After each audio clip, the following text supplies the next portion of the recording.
Uh-huh. Just so you understand, this whole idea of human experimentation, yes. Voluntary consent. That means that each and every volunteer and employee in that office does give voluntary consent. Yes. They do realize that they are using their naked bodies. Yes. Now, there must be the goal of producing a good for society. I thought it was good to test all the various fluids of a woman. Yes. I thought that there might be some sort of cancerous cells in their wombs. Yeah. And I think it would be good for society if we made some improvements in women's health. Yes. Uh-huh. Mhm. So they understand, right? And then their considerations must be taken to protect participants, yes, from even the remote possibility of injury. I explained in a lot of the emails, yes, that every person has to be healthy. Yep. No pharmaceuticals. You can't be on any sort of medication. Yeah. 100% healthy. And then every month we test all the menstruation, the lactation, and quite often the mucuses of the actual wombs of those that volunteer. Yeah. We cannot have volunteers that have any sort of illness, no, disease, no, or anything in their physical bodies that would in some way affect the outcome, yeah, of the actual research.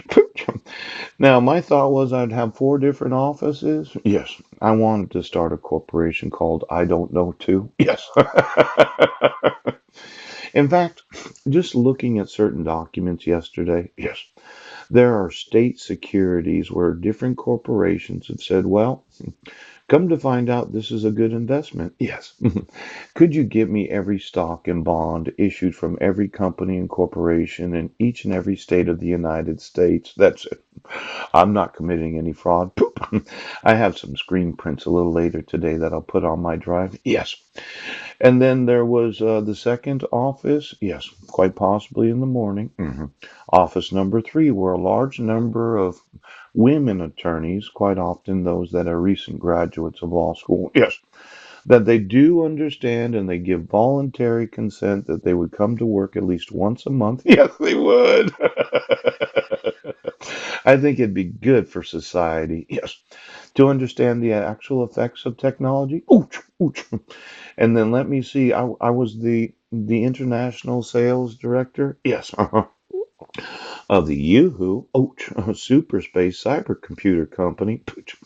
You know those hard drives I mentioned yesterday? I just wanted to know the available amount of memory. Yes, quite often when you have a server-based system, why don't you get me the 100 largest banks throughout the world? Yes. It's one thing to encrypt the server, it's another thing to encrypt the actual hard drive connected to the server. Yes. Could you see the amount of memory on each and every server of the 100 largest banks throughout the world? Yes. It could be that they have a large amount of memory on their individual servers. Yes, they do. That they don't have any actual documents on. Yes. Could you get me the amount of memory available on every server of the 100 largest banks throughout the world? Now, I was wanting to sell these super space cybercomputers, approximately $1 billion for each one of them. And I thought the former, yes, president of China wanted me to be his international sales director. Now, of course, we have gender specific computing. Yes, we do. And then those would be the actual hard drives that would be connected to the super space cybercomputers. Yeah, these are large servers of large nations and various other countries that want to upgrade their national computer system. And then there was the international sales director for the underwear wardrobe. You know, I think that every woman should consider wearing lingerie to work without any outerwear on. There was this thought of me measuring the actual length and width of their vaginal muscle. Yes. Quite often, when I'm evaluating the good of society, a lot of women would like to know, well, how long is my vagina and what's its actual diameter? I mentioned that Sonicare, yes, as a toothbrush company, had produced a toothbrush that I myself had owned. In fact, I'm thinking about brushing my teeth this morning. Yes. You know, for those that said, well, he's the innovator of the silky orgasm, pooch, there's another kind where I thought that I would make a 5 inch, yes, a little less than an inch less, that every woman would want to massage their vaginal muscle while being employed as consenting volunteers in the office. Pooch. I only asked for 25 to 30 orgasms each month during those 11 days of voluptuous.